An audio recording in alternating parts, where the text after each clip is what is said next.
সুপ্রিয় দর্শক, আসসালামু আলাইকুম। নিউজ 24 এর আজকের সর্বশেষ সংবাদে আপনাদের সবাইকে স্বাগতম। প্রথমেই জানিয়ে দিচ্ছি সংবাদ শিরোনাম।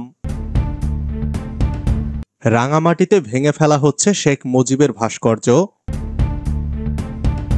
বিএনপির রাজনীতি চলে আওয়ামী লীগের টাকায় বিস্ফোরক মন্তব্য হাসনাত আব্দুল্লাহর।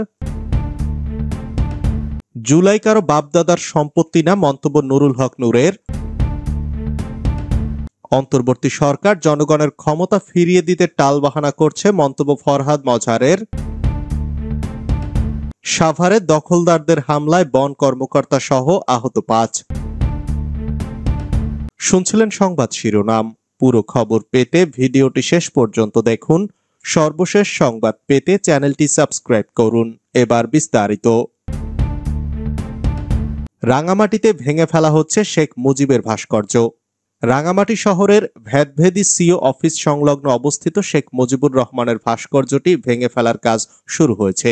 শুক্রবার বিকাল থেকে ফ্যাসিবাদ বিরোধী ছাত্র জনতার ব্যানারে একদল মানুষ ভাস্কর্যটি ভাঙতে শুরু করেন। এর আগে শেখ মুজিবুর রহমানের ভাস্কর্য অপসারণ চেয়ে 48 ঘন্টার আলটিমেটাম দিয়েছিলেন বিক্ষোভকারীরা। আলটিমেটাম শেষে বিকালে শহরের ভেদভেদী বাজার থেকে ফ্যাসিবাদ বিরোধী ছাত্র জনতার ব্যানারে মার্চ ফর ফ্যাসিবাদী আইকন কর্মসূচি শুরু করা হয়। মিছিলটি সার্ভার স্টেশনের সামনে এসে 3 ঘন্টা অবস্থান কর্মসূচি পালন করে। প্রশাসনের কোনো প্রতিক্রিয়া না পেয়ে নিজেরাই শেখ মুজিবুর রহমানের ভাস্কর্য ভাঙার কাজ শুরু করে বলে জানিয়েছেন বিক্ষোভকারীরা। বিএনপির রাজনীতি চলে আওয়ামী লীগের টাকায় মন্তব্য হাসনাত আব্দুল্লাহর। বিএনপির রাজনীতি চলে আওয়ামী লীগের টাকায় এমন মন্তব্য করে জাতীয় নাগরিক পার্টি এনসিপির দক্ষিণাঞ্চলের মুখ্য সংগঠক হাসনাত আব্দুল্লাহ বলেছেন, আওয়ামী লীগের কার্যক্রম আমরা নিষিদ্ধ করতে পেরেছি, কিন্তু আওয়ামী লীগের অর্থ ব্যবস্থা এখনো ধরাছোঁয়ার বাইরে রয়েছে। কুমিল্লায় অনেক উপজেলার আওয়ামী লীগের রাজনীতি যেমন আওয়ামী লীগের টাকায় চলে, তেমনি বিএনপির রাজনীতিও আওয়ামী লীগের টাকায় চলে। হাসনাত বলেন, এখানে যারা বিএনপির নেতা রয়েছেন আপনারা আমাদের শত্রু মনে করবেন না, এটা আপনাদের ভালোর জন্য বলছি। কুমিল্লায় অনেক উপজেলা আছে যেখানে সব দলের রাজনীতি এখন আওয়ামী লীগের টাকার কাছে বিক্রি হয়ে গেছে। আইন উপদেষ্টা আসিফ নজরুলের উদ্দেশ্যে হাসনাত আব্দুল্লাহ বলেন, যারা হত্যাকাণ্ডের সঙ্গে জড়িত রয়েছে তারা যখন কোর্টে যায় কোন বিচারক তাদের জামিন দেন, সেগুলোর পেছনে কাদের ইন্ধন রয়েছে সেগুলো আপনি আমাদের সামনে প্রকাশ করুন। আপনি বারবার বলছেন আপনাকে ভিলেন বানানো হচ্ছে। আপনাকে যদি কেউ কাজ করতে না দেয়, কেউ বাধা দেয়, কেউ যদি কোনো ধরনের প্রেসারে রাখে, সেটা আপনি জাতির সামনে উপস্থাপন করুন। আইন উপদেষ্টাকে উদ্দেশ্য করে তিনি আরো বলেন, হত্যাকাণ্ডে যারা জড়িত তারা জামিনে বের হয়ে শহীদদের বাড়ির সামনে ঘোরাফেরা করছে। এটা আমাদের ব্যর্থতা, তেমনি আসিফ নজরুল স্যারেরও ব্যর্থতা। আমরা আপনার কাছে জানতে চাই, কথা ছিল জানুয়ারি মাসেই দ্বিতীয় ট্রাইব্যুনাল গঠন করা হবে, এখন মে মাস, এখন পর্যন্ত কেন ট্রাইব্যুনাল গঠন হয়নি? তিনি বলেন, অন্তর্বর্তী সরকার যদি মনে করে থাকে খুনিদের বিচার ও আওয়ামী লীগের বিচারের চেয়ে অন্য কোনো বড় সংস্কার রয়েছে, তাহলে আপনারা ভুলের মধ্যে রয়েছেন।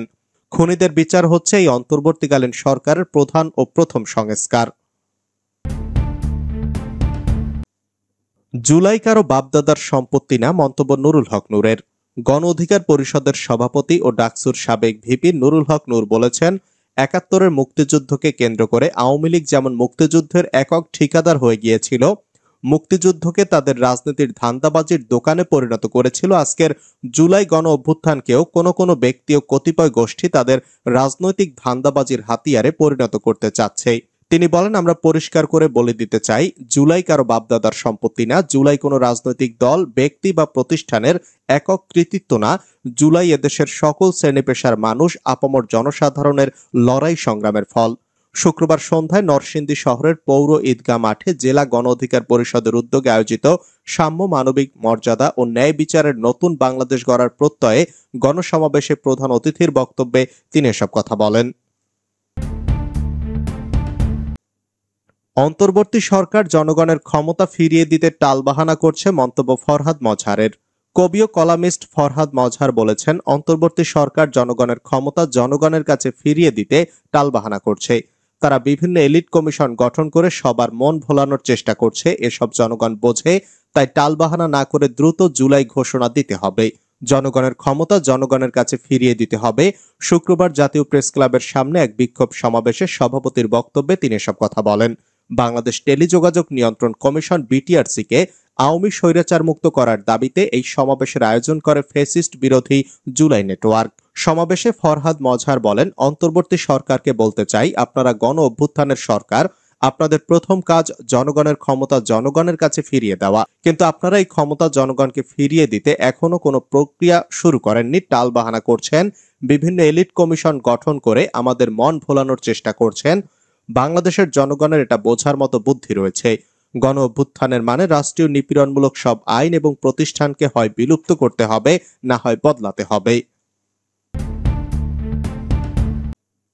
সাভারে দখলদারদের হামলায় বন কর্মকর্তা সহ আহত 5। সাভারে বন বিভাগের জমি উদ্ধার করতে গিয়ে দখলদারদের হামলায় বন কর্মকর্তা সহ 5 কর্মচারী আহত হয়েছে। শুক্রবার বিকেলে সাভারের বিরুলিয়া ইউনিয়নের ছোট কালিয়াকোর এলাকায় এ ঘটনা ঘটে। আহতদের উদ্ধার করে উপজেলা স্বাস্থ্য কমপ্লেক্সে চিকিৎসা দেওয়া হয়েছে। এদের মধ্যে বিট কর্মকর্তা মোহাম্মদ মহিদুর রহমানের অবস্থা গুরুতর হওয়ায় উন্নত চিকিৎসার জন্য তাকে রাজধানীর সোহরাওয়ার্দী হাসপাতালে পাঠানো হয়েছে। হামলায় আহত অন্যরা হলেন কালিয়াকৈর বন বিটের গার্ড শহীদুল্লাহ কায়সার, বজলুর রহমান ব্যাপারী, আলাউদ্দিন ও বাগান মালি বাপ্পি হোসেন। হজযাত্রীর বেশে দেশ ছাড়ার সময় আওয়ামী লীগ নেতা আটক। সম্প্রতি আওয়ামী লীগ ও তার অঙ্গ সংগঠনের কার্যক্রম স্থগিত করেছে অন্তর্বর্তী সরকার। কার্যক্রম নিষিদ্ধের পর দেশ ছেড়ে পালাতে গিয়ে বিমানবন্দরে আটক হয়েছেন এক আওয়ামী লীগ নেতা। আটক আব্দুল আউয়াল সর্দার শরীয়তপুরের গোসাইরহাট উপজেলা আওয়ামী লীগের সাংগঠনিক সম্পাদক ও পৌরসভার সাবেক মেয়র। তিনি সৌদি আরবের উদ্দেশ্যে দেশ ছাড়ছিলেন বলে জানা গেছে। বৃহস্পতিবার দিবাগত রাতে ঢাকার আন্তর্জাতিক শাহজালাল বিমানবন্দর থেকে তাকে গ্রেপ্তার করা হয়। জানা গেছে 5ই আগস্ট সরকার পতন হলে তিনি গা ঢাকা দেন। এরপর গতকাল বৃহস্পতিবার দিবাগত রাতে তিনি দেশ ছেড়ে সৌদি আরবে হজে যাওয়ার উদ্দেশ্যে বিমানবন্দরে গেলে তাকে গ্রেপ্তার করে বিমানবন্দর ইমিগ্রেশন পুলিশ। জুবাইদা রহমানকে প্রার্থী হিসেবে চেয়ে নগর জুড়ে পোস্টার, বিএনপিতে নানা আলোচনা। বিএনপির ভারপ্রাপ্ত চেয়ারম্যান তারেক রহমানের স্ত্রী জুবাইদা রহমানকে ঘিরে সিলেটে বিএনপির রাজনীতিতে চলছে নানামুখী আলোচনা। 17 বছর পর যুক্তরাজ্য থেকে দেশে ফেরায় তাকে স্বাগত জানিয়ে সিলেটে আনন্দ মিছিলের পর নগর জুড়ে পোস্টারিং হয়েছে। বেনামি এই পোস্টারে তাকে মর্যাদাপূর্ণ সিলেট 1 আসনে প্রার্থী হিসাবে দেখতে চাওয়া হয়েছে। স্থানীয় বিএনপির শীর্ষ পর্যায়ের একাধিক নেতা বলেন, সিলেটের মেয়ে জুবাইদা রহমান সিলেট 1 আসনে প্রার্থী হলে সেটা দলের জন্য অত্যন্ত আনন্দের সংবাদ হবে, কিন্তু জুবাইদার সম্মতি ছাড়া বেনামে যদি তার প্রার্থিতার বিষয়ে পোস্টার সাটিয়ে প্রচারণা চালানো হয় তবে বুঝতে হবে এখানে অন্য কোনো রাজনৈতিক উদ্দেশ্য আছে। গোপালগঞ্জে তুচ্ছ ঘটনাকে কেন্দ্র করে 2 গ্রুপের সংঘর্ষ, আহত 10। গোপালগঞ্জের কোটালীপাড়া উপজেলায় মাছের ঘের কাটাকে কেন্দ্র করে 2 গ্রুপের মধ্যে সংঘর্ষ হয়েছে। এতে উভয় পক্ষের অন্তত 10 জন আহত হয়েছেন। শুক্রবার সকালে উপজেলার বর্ষাপাড়া গ্রামে এ ঘটনা ঘটে। কোটালীপাড়া থানার ভারপ্রাপ্ত কর্মকর্তা আবুল কালাম আজাদ এ তথ্য নিশ্চিত করেছেন। স্থানীয় সূত্রে জানা যায়, দীর্ঘদিন ধরে বর্ষাপাড়া গ্রামের ইউপি সদস্য ইব্রাহিম ফকিরের সঙ্গে মোকসেদ ফকিরের বিরোধ চলে আসছিল। শুক্রবার ইব্রাহিম ফকিরের লোকজন একটি জমিতে ঘের কাটতে গেলে এতে বাধা দেয় মোকসেদ ফকিরের লোকজন।